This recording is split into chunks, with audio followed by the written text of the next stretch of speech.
Hello everyone, welcome to my channel commerce notes. आज हम इस वीडियो में ह्यूमन रिसोर्स मैनेजमेंट जो आपका बीकॉम सेकेंड सेमेस्टर का सब्जेक्ट है उसके 5 मार्क्स के मोस्ट इम्पॉर्टेंट रिपीटेड क्वेश्चंस को इस वीडियो में करने जा रहे हैं सेक्शन ए से। तो आपको पता है कि आपको सेक्शन ए से 5 मार्क्स के क्वेश्चन आंसर्स आते हैं, 6 आते हैं और आपको 4 करने होते हैं और 5-5 मार्क्स के ये ईच होते हैं। तो इस वीडियो में हम देखेंगे कि ऐसे कौन से क्वेश्चंस हैं जो आपको करके ही जाने हैं एग्ज़ाम से पहले, क्योंकि ये बहुत ही इंपॉर्टेंट है और बार बार रिपीट हुए हैं, आने के चांसेस ज़्यादा हैं। और इस वीडियो से आपको ये पता लग जाएगा कि कौन कौन से क्वेश्चंस क्या है या कौन कौन से टॉपिक आपको अच्छे से कर लेने हैं। 2024 का जो पेपर था उस टाइम पे हमने पेपर से पहले क्वेश्चन आंसर्स किए थे। ऑलमोस्ट हमने 25-26 क्वेश्चंस किए थे एंड उसी में से क्या है आपका जो पेपर था वो आया था। तो आपको क्या करना है, ये जितने इंपॉर्टेंट क्वेश्चन आंसर्स होते हैं उनको करो, बिकॉज एज सच किया है कि मतलब कंसेप्ट्स रिपीट होते हैं और डिटेल में टॉपिक किए थे हमने। बेसिकली जो जितने भी टॉपिक किए थे ना, तो हमने वो डिटेल में किए थे, तो उनमें से ही क्वेश्चन आ जाते हैं। तो कहने का मतलब है कि आप वो प्लेलिस्ट को भी देख सकते हो। इस वीडियो के डिस्क्रिप्शन बॉक्स में आपको प्लेलिस्ट का लिंक मिल जाएगा, वहाँ से जाके आपको वो सारे क्वेश्चंस देखने हैं। 15 मार्क्स, 5 मार्क्स सब वहाँ पे क्या है हमने कवर अप किए हैं। एंड अब हम क्या है 5-5 मार्क्स के एक वीडियो में सेक्शन ए के सारे इस वीडियो में करेंगे। सेक्शन बी है जो उसके जो भी 15 मार्क्स के इंपॉर्टेंट क्वेश्चन आंसर्स बनते हैं उसके लिए एक अलग वीडियो आएगी एंड सेक्शन सी के लिए भी एक अलग वीडियो आएगी, जिसमें जितने भी 15 मार्क्स के क्वेश्चन आंसर्स होते हैं वो हम सारे कवर अप करेंगे एंड देखेंगे कि कैसे इनको करना है अगर ये एग्जाम में आ जाएं, एंड इसका मीनिंग भी समझेंगे। तो आपको डिटेल में देखना है एग्जाम से पहले इन सारी वीडियोज़ को, और आपके ही रिस्पॉन्स पे सेक्शन बी और सेक्शन सी के भी क्या है वीडियोज़ आएंगे। तो चैनल पर नए हो तो सब्सक्राइब कर लेना एंड वीडियो को देखते हो तो लाइक करो, इसको शेयर भी करो एंड अपना फीडबैक आप कमेंट में दे सकते हो। टेलीग्राम का लिंक हर वीडियो के डिस्क्रिप्शन में होता है, तो आप ज्वाइन कर सकते हो। एंड जो ये नोट्स होते हैं ये सारे पेड हैं, तो अगर किसी को बाय करने हैं तो आपको टेलीग्राम का लिंक मैंने बताया हुआ है, आप उसको ज्वाइन करो, आपको वहाँ पे क्या है डिटेल्स प्रोवाइड कर दी जाएंगी। ठीक है, तो स्टार्ट करते हैं बिना किसी देरी के। 5-5 मार्क्स के क्वेश्चन है ये, तो उसी अकॉर्डिंगली हम यहाँ पे उसको पढ़ने वाले हैं। अगर 15 मार्क्स के होंगे तो उस टाइम पे हम क्या उन्हें और डिटेल में पढ़ेंगे, और इससे पहले हमने जो ऑलरेडी वीडियोज़ बनाई हैं आप उन्हें भी देख सकते हो, क्योंकि वो भी क्या है सारे ओवरऑल सेक्शन बी सी ए सब क्या है हमने वो किया हुआ है। ठीक है, तो स्टार्ट करते हैं। जैसे कि आपको दिख रहा है ह्यूमन रिसोर्स मैनेजमेंट हमारा सब्जेक्ट है, बीकॉम सेकंड सेमेस्टर का है ये सब्जेक्ट, एंड सेक्शन ए के 5 मार्क्स के क्वेश्चन आंसर्स हम करने जा रहे हैं। जिसमें सबसे पहला क्वेश्चन है आपको, जो कि बहुत बार आया और आपको करना भी है क्योंकि फर्स्ट चैप्टर का ये क्वेश्चन है, इंपॉर्टेंस बता दो ह्यूमन रिसोर्स मैनेजमेंट की। तो ये क्वेश्चन 5 मार्क्स में बहुत बार आया कि भाई इंपॉर्टेंस बता दो। ठीक है, तो अगर ऐसे क्वेश्चन आते हैं तो सबसे पहले आपको क्या करना होता है, जो पूछा है, ठीक है, जैसे ह्यूमन रिसोर्स मैनेजमेंट की इंपॉर्टेंस पूछिए ना, तो पहले आप थोड़ा सा ह्यूमन रिसोर्स मैनेजमेंट का मीनिंग दोगे, फिर उसके बाद आप क्या है डायग्राम बनाओगे। ठीक है, सर्कल डायग्राम बनाओगे, बीच में आप लिखोगे human resource management importance, and उसके फिर क्या है ऑल डायरेक्शंस में क्या है डायग्राम बना के जो भी पॉइंटर्स हम कर रहे हैं वो क्या है आप उसका डायग्राम बना सकते हो, एंड देन उसकी एक्सप्लेनेशन आप क्या है कर सकते हो। 2 पेज में आप क्या अगर करके आ रहे हो तो 5 मार्क्स में आपको क्या है मार्क्स मिल जाएंगे। प्रेजेंटेशन मैटर करती है थ्योरेटिकल सब्जेक्ट में, अगर आपने प्रेजेंटेशन अच्छी की है तो डेफिनेटली क्या है आपके जो मार्क्स आने के चांसेस क्या है ज़्यादा हो जाते हैं। ठीक है, अच्छे मार्क्स आने के चांसेस हो जाते हैं। तो देखो, ह्यूमन रिसोर्स मैनेजमेंट बहुत ही इंपॉर्टेंट है किसी भी ऑर्गेनाइजेशन के लिए, बिकॉज तो वही इंपॉर्टेंस हम पढ़ने वाले हैं। सबसे पहला है help in hiring the right people. कह रहे ह्यूमन रिसोर्स मैनेजमेंट अगर कोई भी कंपनी करती है ना तो बहुत इंपॉर्टेंट होता है उसके लिए, क्योंकि ना उसे हेल्प हो जाती है कि वो हायर कर सकती है राइट पीपल को। ह्यूमन रिसोर्स मैनेजमेंट रिक्रूट करती है स्किल्ड को और क्वालिफाइड एम्प्लॉयज़ को राइट जॉब के लिए। फिर ह्यूमन रिसोर्स मैनेजमेंट और कैसे इंपॉर्टेंट है, ये इंप्रूव करती है एम्प्लॉय की मोटिवेशन और सेटिस्फैक्शन। कैसे ये एम्प्लॉय को हैप्पी रखती है, कैसे इसमें हम अंडरस्टैंड करते हैं ह्यूमन रिसोर्स मैनेजमेंट में हम अंडरस्टैंड करते हैं कि भाई हमारे जो रिसोर्सेज हैं, जो ह्यूमन रिसोर्सेज हैं उनकी क्या नीड है, उस अकॉर्डिंगली उन्हें बेनिफिट्स दिए जाएंगे, कौन से फैक्टर्स हैं जो इन्हें मोटिवेट कर रहे हैं, किस टाइप के इंसेंटिव्स इनको देने हैं। तो ये सारा का सारा काम ह्यूमन रिसोर्स मैनेजमेंट का होता है। तो अगर वो ह्यूमन रिसोर्स मैनेजमेंट है जो वो प्रॉपर तरीके से क्या है ये सारी एक्टिविटीज़ को कर रहा है, तो उनके जो एम्प्लॉयज़ होते हैं वो क्या है सेटिस्फाइड रहते हैं एंड मोटिवेटेड रहते हैं। ठीक है, फिर है ह्यूमन रिसोर्स मैनेजमेंट की next importance provide training and development. अब ह्यूमन रिसोर्स मैनेजमेंट ना देखता है कि भाई जो भी स्किल्स है, जो भी ट्रेनिंग वगैरह है कितनी प्रोवाइड करनी है हमारे एम्प्लॉयज़ को। क्यों? क्योंकि हो सकता है टेक्नोलॉजिकल चेंजेस आते रहते हैं, तो अब जो एम्प्लॉयज़ है वो क्या है उन्हें उसकी कितनी ज़रूरत है, कितना गैप है, ठीक है, उसे आइडेंटिफाई करना, फिर उस अकॉर्डिंगली अपने एम्प्लॉयज़ को ट्रेनिंग देना। तो ये क्या उनकी ट्रेनिंग में भी ध्यान देता है और डेवलपमेंट में भी ध्यान देता है। तो ह्यूमन रिसोर्स मैनेजमेंट हेल्प करता है कि भाई जो हमारे एम्प्लॉयज़ हैं वो क्या हैं ग्रो हों, उन्हें ट्रेनिंग दो, स्किल्स डेवलपमेंट प्रोग्राम बनाए जाते हैं, उस अकॉर्डिंगली क्या है इसमें ग्रोथ एंड डेवलपमेंट में फोकस किया जाता है। नेक्स्ट है आपका manage performance effectively. Human resource management check करता है कि कैसे एक एम्प्लॉय है वो काम कर रहा है, एंड फीडबैक क्या है हम उसका लेते हैं, सो दैट हम क्या है उसकी परफॉर्मेंस इंप्रूव हो। हम पहले फीडबैक उसे देंगे भी, मतलब कि पहले उसके आसपास से भी लिया जाएगा, ठीक है, और फिर उसको परफॉर्मेंस फीडबैक भी देंगे, सो दैट उसको पता लग जाए उसके कौन से एरियाज ऑफ इम्प्रूवमेंट है एंड कहाँ पे क्या है वो बहुत अच्छा कर रहा है, जहाँ पे वो और अच्छा कर सकते हैं। नेक्स्ट है create a positive work environment. कह रहे ह्यूमन रिसोर्स मैनेजमेंट ना बिल्ड करता है गुड रिलेशन एम्प्लॉय के साथ, एंड इससे ये इंश्योर रहता है कि भाई हेल्दी वर्क प्लेस रहे, ठीक है, काम सब ढंग से हो। अगर किसी को कोई दिक्कत है तो वो ह्यूमन रिसोर्स के पास जाके क्या है बोल सकता है। तो यहाँ पे क्या है हेल्दी वर्क कल्चर को प्रमोट किया जाता है इनके द्वारा। नेक्स्ट है इंश्योर लीगल कंप्लायंस। और ह्यूमन रिसोर्स मैनेजमेंट ना ये भी इंश्योर करता है कि भाई हमारी कंपनी तो सारे लेबर लॉस को फॉलो कर रही है, एंड वो अवॉइड कर सकते हैं कोई भी लीगल प्रॉब्लम जो हो सकती थी, ठीक है। तो ह्यूमन रिसोर्स मैनेजमेंट ये सारी चीज़ों को इंश्योर करता है।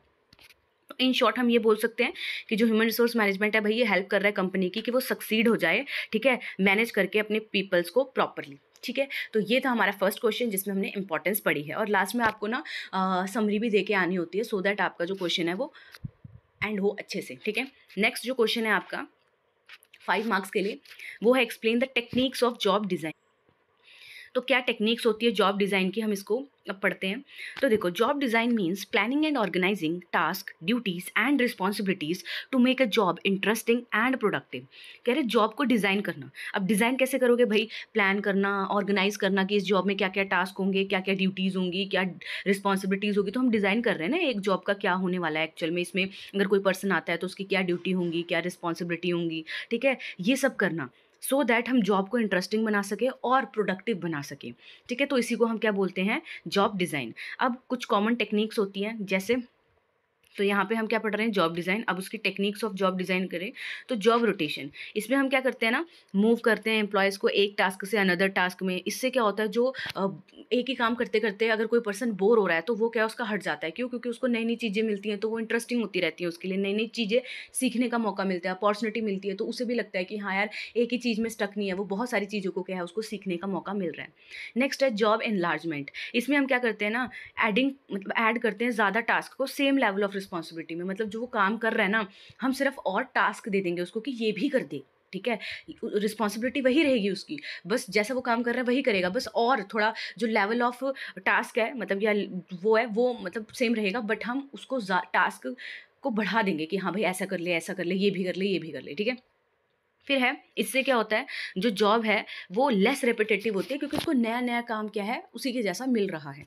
नेक्स्ट है जॉब एनरिचमेंट। इसमें हम एम्प्लॉय को ना ज़्यादा कंट्रोल दे देते हैं, ज़्यादा रिस्पॉन्सिबिलिटी दे देते हैं और डिसीजन मेकिंग पावर भी ज़्यादा दे देते हैं, ठीक है, कि ले अब ये काम भी कर लियो। जैसे फॉर एग्जांपल मान लो आप क्या है अपनी क्लास में क्या कहते हैं एज अ स्टूडेंट क्या है पढ़ते हो, बट कभी क्या है आपके टीचर को अगर बाहर जाना होता है तो वो आपको क्या बोलता है कि भाई क्लास को क्या है देख लो, एंड अगर जो भी बोलेगा उसका नाम लिख देना और क्या है बता देना मुझे। तो उस टाइम पे क्या हो रहा है, एक टाइप का आपको ज़्यादा कंट्रोल दिया जा रहा है, आपको अथॉरिटी दी जा रही है, आपको एक रिस्पॉन्सिबिलिटी भी दी जा रही है कि क्लास को आपको क्या है चुप करा के रखना है, मतलब शोर नहीं होना चाहिए, एंड आपको डिसीजन मेकिंग पावर भी दी जा रही है कि अगर कोई बोलता है तो आप उसको क्या है उसका नाम लिख सकते हो या फिर उसको खड़ा करा सकते हो, जो भी करना है ना। तो ये जॉब एनरिचमेंट। अब इससे होता क्या है, उस पर्सन को ना थोड़ी मोटिवेशन आ जाती है या फिर जॉब सेटिस्फेक्शन होती है। अब मान लो वो बच्चा है उसको भी क्या होगा कि हाँ यार सब में से मुझे ही बोला, या फिर क्या है वो उस मान लो वो बहुत पढ़ता होगा इसीलिए उसको ये ऐसे बोला जा रहा है कि आप क्लास को क्या है मतलब कि देखो, तो उसको क्या है सेटिस्फेक्शन मिल रही है, ठीक है, उसे भी लग रहा है कि हाँ यार चलो अगर मतलब कि मैं इसी परफॉर्मेंस को कंटिन्यू रखूँगा, सो दैट क्या है मुझे ऐसे ऐसे अपॉर्चुनिटीज़ या मौके क्या है मिलते रहें। नेक्स्ट है वर्क सिंप्लीफिकेशन। इसमें हम क्या करते हैं ना, जो भी जॉब होती है उसका जो वर्क होता है उसको स्मॉल और सिंपल स्टेप्स में ब्रेक डाउन कर देते हैं, जिससे क्या हेल्प होती है कि रेपिटेटिव टास्क है वो क्या है क्विकली हो जाए एंड ईजिली तरीके से हो जाए। फिर है टीम बेस्ड जॉब डिज़ाइन। इसमें हम असाइन करते हैं वर्क, ठीक है, ग्रुप को या फिर एक टीम को, ना कि एक इंडिविजुअल को। अब ये प्रमोट करता है team work and share responsibility इससे होती है। फिर अगर इन शॉर्ट देखें हम इसका मीनिंग, तो ये जो टेक्निक्स है ना ये हेल्प करती है कि जॉब को ज़्यादा इफेक्टिव बना सको आप, इंटरेस्टिंग बना सको एंड सेटिस्फाई रहें आपके एम्प्लॉयज़ कंपनी के। नेक्स्ट क्वेश्चन आपका है difference between recruitment and selection. Very important है, 5 मार्क्स में बहुत बार रिपीट हुआ है, तो मेक श्योर आप इसको करके जाओ। तो आपको डिफरेंस बताना था रिक्रूटमेंट एंड सिलेक्शन का, तो स्टार्ट करते हैं रिक्रूटमेंट एंड सिलेक्शन के आंसर को करना। अब अगर हम मीनिंग देखें तो देखो रिक्रूटमेंट का क्या मतलब होता है। इसमें हम अट्रैक्ट करते हैं ज़्यादा से ज़्यादा कैंडिडेट को कि आप अप्लाई करो, कंपनी में क्या है ये जॉब पोस्टिंग निकली हुई है तो आप क्या है अप्लाई करो। तो हमें ये है कि ज़्यादा से ज़्यादा लोगों को क्या है इस पोस्ट के लिए अप्लाई करवाना है, ठीक है। सिलेक्शन में क्या होता है कि हमें उनमें से चूज़ करना है बेस्ट कैंडिडेट को। अब बहुत सारे लोग आपके पास आएंगे तब आप उसमें से क्या है बेस्ट चुनोगे, ठीक है। तो हमने देखा था ना कि बहुत सारे ऑप्शंस होते हैं बट उनमें से क्या है आपको, जैसे मान लो एक डिसीजन मेकिंग भी करना है आपको, तो आपके पास ऑल्टरनेट ऑप्शंस होते हैं, आप उनमें से बेस्ट आउटकम या बेस्ट वो चीज़ को आप ऑप्शन को चूज़ करते हो, ठीक है। तो वैसे ही है कि बहुत ज़्यादा क्या है जो लोग हैं वो अप्लाई करें उस पोस्ट के लिए, सो दैट आपके पास ऑप्शंस रहे कि आपके क्या है किसको सेलेक्ट करना है। तो ये हो गया सिलेक्शन में, ठीक है। फिर है गोल। गोल का क्या मतलब होता है रिक्रूटमेंट का गोल, कि हमें ना क्रिएट करना है लार्ज पूल ऑफ एप्लीकेंट्स। तो मतलब ज़्यादा से ज़्यादा एप्लीकेंट्स क्या है अप्लाई करें, इसका ये गोल होता है। सिलेक्शन क्या होता है कि सिलेक्शन का गोल होता है कि हमें पिक करना है उसमें से मोस्ट सूटेबल पर्सन को। नेचर की बात करें तो देखो ज़्यादा से ज़्यादा लोगों को अप्लाई करने के लिए हम इनकरेज कर रहे हैं, बोला जा रहा है किसमें रिक्रूटमेंट में, तो ये पॉजिटिव प्रोसेस है, ठीक है। बट सिलेक्शन में हम क्या है सेलेक्ट सिर्फ एक दो को करते हैं, बाकी सब क्या हो जाते हैं फिर ऑटोमेटिकली रिजेक्ट हो जाते हैं। तो ये एक नेगेटिव प्रोसेस है क्योंकि इसमें हम एलिमिनेट करते जा रहे हैं। नेक्स्ट है स्टेजेस। तो डेफिनेटली पहले रिक्रूटमेंट आती है, ठीक है, और उसके बाद सिलेक्शन होती है। तो ये फर्स्ट स्टेप है recruitment and selection final step है। फोकस की बात करें तो देखो रिक्रूटमेंट में ना क्वांटिटी में फोकस किया जा रहा है कि ज़्यादा से ज़्यादा लोग क्या अप्लाई करें, पर इसमें सिलेक्शन में क्वालिटी पे फोकस किया जा रहा है कि उनमें से जो बेस्ट है इस जॉब के लिए, जो सूट करते हैं, जिनकी स्किल्स वगैरह वो सारे हमने सेलेक्ट करने हैं। तो इन शॉर्ट अगर हम बात करें रिक्रूटमेंट का मतलब है कि इनवाइट करो सबको, ठीक है, जो उसके लिए एलिजिबल हैं, एंड सिलेक्शन में क्या है उनमें से बेस्ट क्या है आप सेलेक्ट करो। नेक्स्ट क्वेश्चन आपका आया था how to make performance appraisal effective. अब देखो परफॉर्मेंस अप्रेजल किया जाता है कंपनी के द्वारा अपने एम्प्लॉयज़ का, सो दैट हमें पता लग जाए कि भाई कैसी ट्रेनिंग रिक्वायर्ड है, लोग कर कैसा रहे हैं, और क्या हमें कोई ट्रेनिंग या ट्रेनिंग प्रोग्राम अगर हम बना रहे हैं तो किस तरीके से बनाएं, लोग कैसा परफॉर्म कर रहे हैं। एम्प्लॉयज़ को भी देखना होता है कि भाई उनकी एरिया ऑफ इम्प्रूवमेंट क्या है, कहाँ वो अच्छा कर रहे हैं, तो उन्हें भी फीडबैक मिलता है। तो उसके लिए क्या परफॉर्मेंस अप्रेजल किया जाता है। अब इसको इफेक्टिव कैसे बनाया जा सकता है ये आपका क्वेश्चन है, ठीक है। तो सबसे पहले देखते हैं, देखो अगर परफॉर्मेंस अप्रेजल को इफेक्टिव बनाना है ना तो एक ऑर्गेनाइजेशन को फॉलो करने चाहिए ये स्टेप्स, जो कि क्या है। सबसे पहले तो आप सेट करो क्लियर गोल, मतलब employee must know what is expected from them. Employee को पता होना चाहिए कि उनसे क्या एक्सपेक्ट किया जा रहा है, ठीक है। फिर use fair and transparent method. Obviously बात है जब आप एम्प्लॉयज़ की परफॉर्मेंस को इवेल्युएट कर रहे हो तो ऑनेस्ट तरीके से करना है, फ्री फ्रॉम बायस होना चाहिए, पार्शियलिटी नहीं होनी चाहिए। नेक्स्ट है गिव रेगुलर फीडबैक। अब ऐसा नहीं है कि उनका जो परफॉर्मेंस अप्रेजल कर दिया आपने अपने पास रख लिया बस, नहीं, उनको भी क्या है फीडबैक दो, सो दैट क्या है वो भी अपने आप को जान सके, अपने ऊपर काम कर सके वो जो लोग, ठीक है। इन्वॉल्व एम्प्लॉयज़ को भी पार्टिसिपेट करवाओ, बोलो कि भाई आप अपने व्यूज़ को एक्सप्रेस करो, ठीक है, अप्रेजल के दौरान। फिर है ट्रेन मैनेजर्स को भी ट्रेन किया जाए सो दैट वो अच्छे से अप्रेजल कर सके।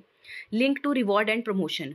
अब क्या है एक गुड परफॉर्मेंस जो है ना उनको क्या है मतलब कि रिवॉर्ड देना चाहिए। अगर किसी की गुड परफॉर्मेंस आ रही है जैसे बोनस प्रमोशन, तो इसको लिंक कर दो आप परफॉर्मेंस अप्रेजल के साथ। तो इससे क्या है अच्छा होता है कि हाँ भाई एम्प्लॉय को पता है कि अभी परफॉर्मेंस अप्रेजल होगी तो चांसेस है उनको बोनस मिलेगा, प्रमोशन मिलेगी या रिकॉग्नाइजेशन मिलेगी, ठीक है। तो इन शॉर्ट हम ये बोल सकते हैं कि गुड अप्रेजल सिस्टम क्या होता है, जो क्लियर होना चाहिए, फेयर होना चाहिए एंड हेल्पफुल होता है। ये दोनों के लिए, एम्प्लॉय के लिए भी कंपनी के लिए भी। मैंने बताया कंपनी के लिए कैसे होगा भाई, उसको उसका एरिया ऑफ इम्प्रूवमेंट पता लगेगा, ठीक है, उसको पता लग जाएगा। और कंपनी के लिए तो होता ही है क्योंकि फिर वो बताएंगे क्या ट्रेनिंग देनी है, क्या कैसे करना है। नेक्स्ट क्वेश्चन है आपका व्हाट इज़ ट्रांसफ़र पॉलिसी। तो ट्रांसफ़र पॉलिसी क्या होती है। देखो ट्रांसफ़र पॉलिसी ना कुछ सेट ऑफ रूल्स होते हैं जो कि कंपनी ने बनाए हुए हैं कि कैसे उनको एम्प्लॉय को एक जॉब से, एक डिपार्टमेंट से, एक लोकेशन से अनदर जॉब डिपार्टमेंट या लोकेशन में क्या है भेजना है विदाउट चेंजिंग देयर पोजीशन और सैलरी। कि ऐसा नहीं है कि आप एक जॉब से दूसरे जॉब में उन्हें शिफ्ट कर रहे हो, सैलरी वही रहेगी, पोजीशन भी वही रहेगी, बट अगर आपको क्या है ट्रांसफ़र करवाना है किसी पर्सन का, ठीक है, कंपनी के ही अंदर, तो आप उस दौरान कौन सा प्रोसीजर फॉलो करने वाले हो अपने अकॉर्डिंग नहीं चलेगा। उस टाइम पे कौन सा प्रोसीजर फॉलो करने वाले हो वो already set of guidelines decided होती है, उसे ही बोलते हैं ट्रांसफ़र पॉलिसी। ट्रांसफ़र कराते दौरान कौन कौन से रूल्स रेगुलेशंस को आप फॉलो करोगे उसे ही कहते हैं ट्रांसफ़र पॉलिसी। तो यहाँ ये लिखा है अ transfer policy set of rules होते हैं जो कंपनी ने बनाए हैं कि कैसे एम्प्लॉय को मूव करवाना है एक जगह से दूसरी जगह, ठीक है, विदाउट चेंजिंग देयर पोजीशन या फिर सैलरी। अब इसमें मेन अगर पॉइंट्स देखें तो पर्पस की बात करें तो क्या है, to balance staff across department. कभी कभी क्या होता है ना, एक डिपार्टमेंट में अगर ज़्यादा स्टाफ है तो उसको दूसरे में शिफ्ट किया जाता है जहाँ पे क्या है नीड है, तो उस दौरान कैसे क्या है प्रॉपर तरीके से रूल्स रेगुलेशंस के साथ ये करवाया जाएगा, ठीक है, इसमें हेल्प मिलती है। नेक्स्ट, ये एम्प्लॉय की प्रॉब्लम भी सॉल्व करता है। मान लो एक जो एम्प्लॉय है उसको ना एक जगह दूर पड़ती है, तो अगर उसको दूसरी जगह जाना है ना, तो फिर उस दौरान उसे पता लग जाएगा कि हाउ टू अप्लाई, ठीक है, तो वो अपनी कंपनी की ट्रांसफ़र पॉलिसी पढ़ेगा कि हाँ भाई ऐसे ऐसे अप्लाई किया जा सकता है, ये कंडीशन सेटिस्फाई होंगी तब आप क्या है ट्रांसफ़र ले सकते हो। नेक्स्ट है गिव एम्प्लॉयज़ मोर एक्सपीरियंस। इससे क्या होता है, जब अलग अलग जगह पे क्या है बंदा काम करेगा, एम्प्लॉय काम करेगा, तो उसको ज़्यादा एक्सपीरियंस भी मिलेगा अलग अलग चीज़ों का। नेक्स्ट है टाइप्स ऑफ ट्रांसफ़र। तो देखो ट्रांसफ़र अलग अलग टाइप के होते हैं। पहला जॉब ट्रांसफ़र, मतलब जॉब सेम है पर नए प्लेस में हो गई। फिर है डिपार्टमेंट ट्रांसफ़र, नए डिपार्टमेंट में ही हो गया। पहले मार्केटिंग का बंदा था, अब वो परचेजिंग डिपार्टमेंट में चले गया, ठीक है। फिर है शिफ्ट ट्रांसफ़र। इसमें क्या होता है, जैसे अगर डे की शिफ्ट थी तो नाइट की हो गई, या नाइट की शिफ्ट थी तो डे की शिफ्ट हो गई, ठीक है। अब बेनिफिट्स देखो तो इससे मोनोटोनी क्या है कम होती है, वही जो रिपीटेटिव वर्क है वो क्या है कम होता है, क्योंकि आप क्या है ट्रांसफ़र एक डिपार्टमेंट से दूसरे डिपार्टमेंट में कर रहे हो। नेक्स्ट है इससे एम्प्लॉय की स्किल्स बढ़ती हैं, अलग अलग काम करने का क्या उसे मौका मिल रहा है अगर वो डिपार्टमेंट वाइज क्या ट्रांसफ़र हो रहा है। इससे कंपनी की फ्लेक्सिबिलिटी भी क्या है बढ़ती है, कि वो भी क्या है अगर उसको एक जगह पे चाहिए लोग तो अपने दूसरे डिपार्टमेंट से डाल सकती है। तो इन शॉर्ट हम ट्रांसफ़र पॉलिसी को ये बोल सकते हैं कि ये हेल्प करती है एम्प्लॉय को मूव करवाने में स्मार्टली ऑर्गेनाइजेशन के अंदर, सो दैट कंपनी और एम्प्लॉयज़ दोनों की नीड्स क्या हो, फुलफिल हो। नेक्स्ट क्वेश्चन है आपका, what are the basis of promotion. किन बेसिस पे प्रमोशन किया जाता है। तो देखो प्रमोशन का मतलब होता है कि एम्प्लॉय को क्या हायर पोजीशन पे, हायर रिस्पॉन्सिबिलिटी के साथ, बेटर पे के साथ क्या है और बेटर स्टेटस पे क्या है भेजना। अब मेन जो बेसिस होते हैं प्रमोशन के, सबसे पहला है सीनियरिटी बेसिस। सीनियरिटी बेसिस में मतलब कि भाई अगर एक एम्प्लॉय है उसने कितना लंबे समय क्या है कंपनी को दिया है, काम किया है उसके लिए, ठीक है, कंपनी के अंदर, तो ये जो मेथड होता है ये इजी होता है, फेयर होता है। बट ये क्या है, फिर वही है कि अगर कोई टैलेंटेड एम्प्लॉय है, बेशक वो इतना टाइम नहीं हुआ उसको कंपनी में, स्टिल वो तो ये अपॉर्चुनिटी नहीं ले पाया। फिर है मेरिट बेसिस। मेरिट बेसिस पे वही परफॉर्मेंस जिसकी अच्छी होगी, जिसकी स्किल्स अच्छी होगी, जिसकी क्वालिफिकेशन अच्छी होगी, उसको क्या है प्रमोशन कर दिया जाएगा उसका। तो ये इंकरेज करता है हार्ड वर्क, कि लोगों को होता है कि यार हमारे पास भी ऑप्शन है, कोई ना हमको इस कंपनी में 1 साल हुआ है, 2 साल हुआ है, बट अगर हम अच्छे रिजल्ट निकाल के देंगे कंपनी को तो कंपनी क्या है हमें भी कंसीडर करेगी। तो मेरिट बेसिस प्रमोशन ये होता है।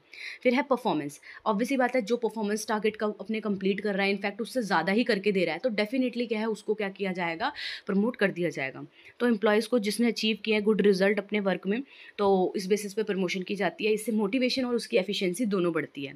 फिर है पोटेंशियल। प्रमोशन बेस्ड मतलब ये कौन से बेसिस पे होता है कि इस बंदे में अगर किसी को फ्यूचर कैपेबिलिटीज़ दिख रही हैं कि भाई ये ना हायर रोल भी संभाल सकता है, ठीक है, तो ये इस बेसिस पे होता है। ये बेसिकली हेल्पफुल होता है फ्यूचर लीडर को रेडी करने में कंपनी के लिए। तो इन शॉर्ट हम ये बोल सकते हैं कि जो प्रमोशन है, ठीक है, ये एक्सपीरियंस के बेसिस पे, टैलेंट के बेसिस पे, वर्क रिजल्ट के बेसिस पे, फ्यूचर पोटेंशियल के बेसिस पे होता है। अब डिपेंड करता है कि कंपनी की क्या पॉलिसी है, उस बेसिस पे वो जो कंपनी है वो प्रमोशन दिया करती है। नेक्स्ट आपका क्वेश्चन है, explain the challenges in HR. तो एचआर में क्या है, क्या क्या चैलेंजेस देखने को मिलते हैं, ये क्वेश्चन भी आपको बहुत बार आया है। तो स्टार्ट करते हैं। सबसे पहला है रिक्रूटमेंट एंड रिटेंशन। देखो फाइंड करना एंड उनको बनाए रखना, राइट टैलेंट को, ठीक है, एक मेजर चैलेंज है। क्यों? क्योंकि ऐसा नहीं है कि भाई आपने जस्ट एक एम्प्लॉय को हायर कर लिया, बट ये भी इंश्योर करना है कि हायर करने के बाद वो आपकी कंपनी में ही रहे, ठीक है। और आपकी कंपनी अगर स्टार्टिंग में उसको ट्रेनिंग वगैरह दे रही है तो ऐसा नहीं है कि वो ट्रेनिंग वगैरह ले ले, काम सीख ले और आपकी कंपनी को छोड़ दे। तो क्या है, ये चीज़ चैलेंजिंग हो जाती है। कंपनी को इस तरीके से क्या है करना है कि आप ट्रेनिंग दे रहे हो, सिखा रहे हो उसको वर्क, तो अब वो आपकी कंपनी में ही रहे, उसका आउटपुट भी वो आप ही को दे, ठीक है। फिर है एम्प्लॉयज़ एंगेजमेंट। कह रहे हैं एम्प्लॉयज़ को मोटिवेट एंड कनेक्ट रखना वर्क से, ठीक है। ये कभी कभी क्या है, लाइक हो सकता है कभी कभी लो प्रोडक्टिविटी आए या हाई टर्नओवर रेट आ जाए, ठीक है, तो ये भी कॉम्प्लेक्स होता है। नेक्स्ट है training and development. Continuous learning क्या है इंपॉर्टेंट होती है। इससे ये इंश्योर होता है कि भाई एम्प्लॉय हमारे ट्रेंड है, ठीक है, जो भी जॉब में चेंजेस आ रहे हैं, जॉब की डिमांड जो चेंज हो रही है, और डेवलप करना उनकी स्किल्स को, ठीक है। ये ऑनगोइंग चैलेंज है कि जैसे वही टेक्नोलॉजी बढ़ती जा रही है, नए नए प्रोग्राम बनाना, स्किल्स बनाना, ट्रेनिंग देना, अप टू डेट रखना। नेक्स्ट है डाइवर्सिटी एंड इंक्लूजन। कह रहे हैं कि एक diverse and inclusive workplace बनाना, ठीक है, सो दैट मतलब एक ऐसा इन्वायरमेंट क्रिएट करना जहाँ पे हर कोई क्या है वैल्यूड फील करे, तो ये भी क्या उन्हें देखना पड़ता है। नेक्स्ट है work place culture and employee wellbeing. Ensure करना पॉजिटिव हेल्दी वर्क कल्चर हो, ठीक है, वर्क लाइफ बैलेंस भी मेंटेन करके रखें एम्प्लॉयज़, तो एड्रेस करना इन इश्यूज़ को, ये भी क्या है इंपॉर्टेंट होता है। नेक्स्ट है compliance and legal issue. Labour law के अकॉर्डिंग सब कुछ करना, ठीक है, रेगुलेशंस के अकॉर्डिंग करना। ये मतलब कि ये इंश्योर करना कि भाई जो कंपनी है वो सारे कंप्लाई कर रही है पॉलिसीज़ को, ठीक है, अब अगर ये चेंज होते रहेंगे तो फिर कंपनी को भी क्या है, ये कॉम्प्लेक्स हो जाता है कि मतलब कि प्रॉपर तरीके से अप टू डेट रहना है उसे। नेक्स्ट है टेक्नोलॉजी एंड ऑटोमेशन, जैसे अडेप्ट करना नए एचआर टेक्नोलॉजीज़ को, ऑटोमेशन को, ये भी नेसेसरी हो चुका है आज की डेट में एफिशिएंसी बढ़ाने के लिए। बट क्या है, कहीं ना कहीं स्टार्टिंग इम्प्लीमेंटेशन कॉस्ट हो सकता है कि ज़्यादा है, या फिर नई नई टेक्नोलॉजी चेंज हो रही है तो कैसे नई नई चीज़ों को ऐड करोगे, ठीक है। तो ये चैलेंजिंग होता है, बट इनके लिए स्ट्रैटेजीज़ होती हैं, स्ट्रैटेजीज़ लगाओगे तो कॉन्टिन्यूस एफर्ट करोगे तो इन चीज़ों को ओवरकम किया जा सकता है।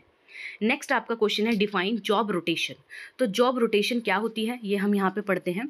जॉब रोटेशन ना एक टेक्निक है जहाँ पे एम्प्लॉय को मूव किया जाता है डिफरेंट टास्क में, जॉब में, विद इन ऑर्गेनाइजेशन, ठीक है। ये हेल्प करता है लर्न करने में उनको नई नई स्किल्स, रिड्यूस होता है इससे जो भी रेपिटेटिव वर्क वो कर रहे हैं कब से। नेक्स्ट है ये इंक्रीज करता है उनकी जॉब सेटिस्फैक्शन। तो इसके बाद क्या बोला है यहाँ पे, नेक्स्ट है कि बाय रोटेटिंग जॉब्स, जब आप क्या है जॉब को रोटेट करते रहते हो तो एम्प्लॉय को ना नया नया एक्सपीरियंस मिलता रहता है, नया नया रोल परफॉर्म करने की उसके अंदर एबिलिटी आ जाती है, लाइक उसकी स्किल्स बढ़ेगी, मोटिवेशन बढ़ेगी, ठीक है। जो एक ही चीज़ को काम कर करके वो थक गया वो चीज़ हट जाएगी, ठीक है। और फ्लेक्सिबिलिटी बढ़ती है इसकी वर्क प्लेस में। तो बेसिकली ये विन विन है बोथ एम्प्लॉयज़ एंड कंपनी के लिए। नेक्स्ट आपका क्वेश्चन है व्हाट इज स्ट्रैटेजिक एचआरएम। तो स्ट्रैटेजिक एचआरएम क्या होता है ये आपको अच्छे से देख के जाना है।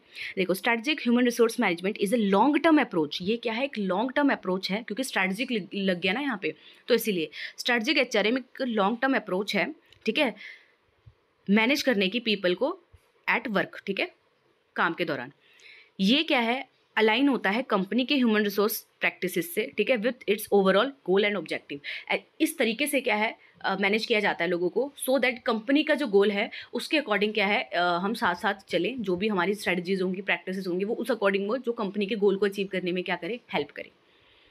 इसमें हम फोकस नहीं कर रहे day to day HR task में, ठीक है, ये तो होता ही है, बट जो स्ट्रेटजिक एचआरएम है ये फोकस करता है कि भाई फ्यूचर के लिए भी क्या है आपको प्लान करके चलना है कंपनी के लिए। जैसे हमें पोटेंशियल लीडर्स को फाइंड आउट करना है, सो दैट वो हायर रोल्स के लिए आज ही रेडी हो जाए कि कल को अगर ऐसी कोई पोस्ट अराइज होती है तो तुरंत वहाँ आपके लिए क्या है अवेलेबल हो आपका एम्प्लॉय, ठीक है। तो इंश्योर करना कि राइट पीपल आपके पास हो राइट रोल के लिए, सो दैट कंपनी के फ्यूचर नीड्स क्या हो जाए, फुलफिल हो जाए। फिर डेवलपिंग टैलेंट, अब इसमें आप क्या कर रहे हो कि भाई अपने एम्प्लॉय में इन्वेस्ट कर रहे हो, सो दैट भाई वो भी कंट्रीब्यूट कर सके कंपनी की सक्सेस में। नेक्स्ट है बूस्ट ऑर्गेनाइजेशनल परफॉर्मेंस, जब क्या है एम्प्लॉय की स्किल्स को आप बढ़ाते हो, ठीक है, ट्रेनिंग वगैरह के थ्रू है, तो उस होता क्या है वो स्ट्रैटेजिक गोल अचीव करने में क्या करता है, आपकी हेल्प करता है और बेटर परफॉर्मेंस उससे आती है। नेक्स्ट है क्रिएट अ कॉम्पिटिटिव एडवांटेज, कह रहे जब आप अच्छी तरीके से ट्रेनिंग डेवलपमेंट ये सब कर रहे हो तो इससे बेटर रिजल्ट आते हैं, जिससे क्या है आप आगे रहते हो अपने कॉम्पिटिटर से। Strategic HRM is all about making HR decisions that directly support the companies long term success. तो इस तरीके से डिसीजन लेना, इस तरीके से जो भी एक्टिविटी करना जो कंपनी के लॉन्ग टर्म सक्सेस को कॉन्ट्रीब्यूट करे, वो क्या हो रही है, हमारी स्ट्रैटेजिक एचआरएम हो रहा है। सो हमारा नेक्स्ट क्वेश्चन है ऑब्जेक्टिव्स ऑफ इंडक्शन। तो इंडक्शन क्या होता है और इसके ऑब्जेक्टिव्स हम इस वीडियो में देखते हैं 5 मार्क्स के अकॉर्डिंग। देखो, इंडक्शन का मतलब ना ये बेसिकली एक प्रोसेस होती है जिसमें ना आप क्या करते हो, इंट्रोड्यूस करवाते हो नए एम्प्लॉय को कंपनी के साथ। इसके मेन ऑब्जेक्टिव क्या होते हैं कि भाई फैमिलराइज करवाना है एम्प्लॉयज़ को, ठीक है, उसे कनेक्शन फील हो कंपनी के साथ। ऐसा नहीं है कि हाँ मैं तो नया हूँ मुझे नहीं पता, तो पहले से ही क्या आप उनको फैमिलियर करवाते हो उनके स्टाफ के साथ, उनके कलीग के साथ, उनकी टीम के साथ, किसको आपको रिपोर्ट करना है, किसके साथ काम करना है, किस टीम के साथ काम करना है, नाम, ये सब क्या है बताया जाता है। उसके बाद है क्लैरिफाई रोल्स एंड एक्सपेक्टेशंस। इसमें हम ये इंश्योर करते हैं कि जो नया एम्प्लॉय है ना उसको उसकी जॉब की रिस्पॉन्सिबिलिटी बता दी जाए अच्छे से, उससे हम क्या एक्सपेक्ट कर रहे हैं, कंपनी क्या परफॉर्मेंस उससे एक्सपेक्ट कर रही है ये बता दें, एंड उसको किसको रिपोर्ट करना है अपने काम को ये बता दिया जाए, ठीक है, सो दैट उसको कोई कन्फ्यूजन ना हो। नेक्स्ट है रिड्यूस एंजाइटी, कह रहे जब एम्प्लॉय कंफर्टेबल फील करता है, वेलकम फील करता है, उसको सबके साथ इंट्रोड्यूस करवा दिया, तो इससे होता क्या है ना, उसका जो स्टार्ट होता है मतलब स्टार्ट जब वो हो रहा है, तो मतलब स्टार्ट जब कंपनी में कर रहा है वो, तो उस टाइम पे जो स्ट्रेस होता है ना वो क्या हो जाता है, खत्म हो जाता है। नेक्स्ट है बिल्डिंग रिलेशनशिप, इसमें हम क्या इंटरेक्शन बढ़ा रहे हैं कलीग के साथ, सुपरवाइजर के साथ, तो इससे क्या है सपोर्ट बढ़ता है, जो भी उसका मतलब कि फर्स्ट डे से ही क्या है उसको पता लग जाता है कि हाँ भाई कैसे लोग हैं, कैसे काम करना है, क्या एक्सपेक्ट किया जा रहा है, कैसी टीम है, कैसी टीम मुझे मिली है, मुझे कैसे रहना है इसमें। नेक्स्ट है बूस्ट प्रोडक्टिविटी, अब देखो नया एम्प्लॉय है वो क्या है एकदम से क्या है उस वर्क इन्वायरमेंट में वो अडेप्ट कर लेगा उसको, तो इससे क्या करेगा फिर वो अपने काम में ध्यान रखेगा, ना कि ये कि यार बात करूँ मुझे नहीं पता किसको रिपोर्ट करना है क्या करना है, तो इन कन्फ्यूजन को साइड रख देगा वो। क्यों? क्योंकि उसको ऑलरेडी क्या है रूल्स रेगुलेशन से फैमिलियर करवा दिया है, सब चीज़ों से फैमिलियर करवा दिया है।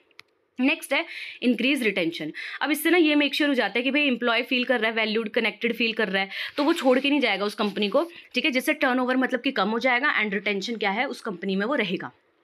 तो एक गुड इंडक्शन प्रोसेस होती है ना, ये क्या है, एक पॉजिटिव लॉन्ग लास्टिंग रिलेशनशिप क्या है बढ़ाती है एम्प्लॉय और कंपनी के बीच में। नेक्स्ट क्वेश्चन आपका है what is test, what is the purpose of test. तो टेस्ट क्या होता है, इसका क्या पर्पज होता है, ये देखते हैं हम इस क्वेश्चन में। तो देखो, test stands for training, evaluation and skills testing.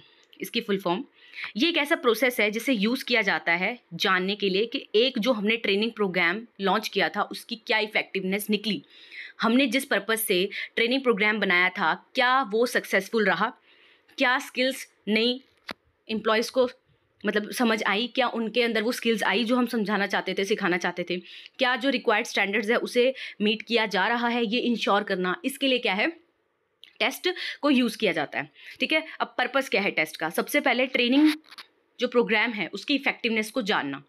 कह रहे कि जब डिटरमाइन करना होता है ना, आपको जानना होता है कि जो ट्रेनिंग आपने प्रोवाइड की थी क्या वो सक्सेसफुल रही, क्या एम्प्लॉयज़ की स्किल्स नॉलेज बढ़ी, तो आप क्या है टेस्ट यहाँ पे यूज़ करते हो। Next identify skills gap. कह रहे इससे हमारी हेल्प होती है कि हम आइडेंटिफाई कर सकते हैं कि कहाँ पे ऐसा एरिया है जहाँ पे एम्प्लॉय को क्या है फर्दर डेवलपमेंट या फिर एडिशनल ट्रेनिंग की ज़रूरत है। नेक्स्ट है इंप्रूव एम्प्लॉयज़ मोटिवेशन। कह रहे जब हम उनकी स्किल्स को मेजर कर रहे हैं, नॉलेज को देख रहे हैं, तो इससे हमें ये पता लग जाता है कि वो कैसे अपना मतलब कि कैसे उनकी जॉब परफॉर्मेंस को बढ़वाना है, क्या ट्रेनिंग देनी है। ठीक है, उसके बाद है इंश्योर कॉन्टिन्यूस लर्निंग। इससे इंकरेज होता है एक ऐसा कल्चर कि आप कॉन्टिन्यूस लर्न करोगे, डेवलपमेंट होगी आपकी, क्योंकि आप अपनी स्ट्रेंथ को भी जान रहे हो, अपनी वीकनेसेस को भी जान रहे हो। ठीक है, टेस्ट के थ्रू सपोर्ट करता है ये करियर ग्रोथ को, ये प्रोवाइड करता है एम्प्लॉय को फीडबैक भी कि उनका क्या प्रोग्रेस चल रही है, जिससे फिर एम्प्लॉय फोकस कर सकता है उस एरियाज में जहाँ पे क्या है उनका एरिया ऑफ इम्प्रूवमेंट है। तो टेस्ट हेल्प करता है एम्प्लॉय की भी कि वो क्या है ट्रैक रखे अपनी परफॉर्मेंस में और इम्प्रूव करे ओवरऑल प्रोडक्टिविटी को। नेक्स्ट क्वेश्चन है आपका explain the components of succession planning. तो वेरी इंपॉर्टेंट टॉपिक है ये, आपको आता है 5 मार्क्स में, सक्सेशन प्लानिंग आ जाता है या फिर इसके कंपोनेंट्स आ जाते हैं। ठीक है, तो चलिए स्टार्ट करते हैं। सबसे पहले भाई सक्सेशन प्लानिंग क्या होता है। देखो, सक्सेशन प्लानिंग ना एक ऐसी प्रोसेस है जहाँ पे आप आइडेंटिफाई करते हो और फिर उनको डेवलप करते हो फ्यूचर लीडर्स को। किनको डेवलप करते हो, फ्यूचर लीडर्स को अपनी ऑर्गेनाइजेशन के अंदर। इसके मेन कंपोनेंट्स क्या होते हैं सक्सेशन प्लानिंग के, सबसे पहले आइडेंटिफाई करो की पोजीशंस आपकी कंपनी में कौन कौन सी हैं। पहले आप देखते हो कि कौन कौन से इंपॉर्टेंट रोल्स हैं, ठीक है, जो कि बहुत ज़रूरी है ऑर्गेनाइजेशन की सक्सेस के लिए। ठीक है, जैसे कि लीडरशिप पोजीशन होती है, ठीक है, जिसमें बहुत ही हाईली स्पेशलाइज्ड रोल चाहिए होता है। जैसा लीडर होगा वैसे वो अपने टीम को करवाएगा काम, ठीक है, और फिर वो रिजल्ट बहुत डिपेंड करेगा ऑर्गेनाइजेशन की सक्सेस की तरफ को। उसके बाद आपने देख लिया कि हाँ भाई ये पोजीशन है इंपॉर्टेंट। अब आप टैलेंट आइडेंटिफिकेशन करोगे, आइडेंटिफाई करोगे कि हाई पोटेंशियल एम्प्लॉयज़ कौन से हैं, ठीक है, जिनके अंदर ये स्किल है, जो मोटिवेटेड हैं, ठीक है, एंड जिनके अंदर पोटेंशियल है कि वो इस रोल को क्या है फुलफिल कर सकते हैं आने वाले टाइम में।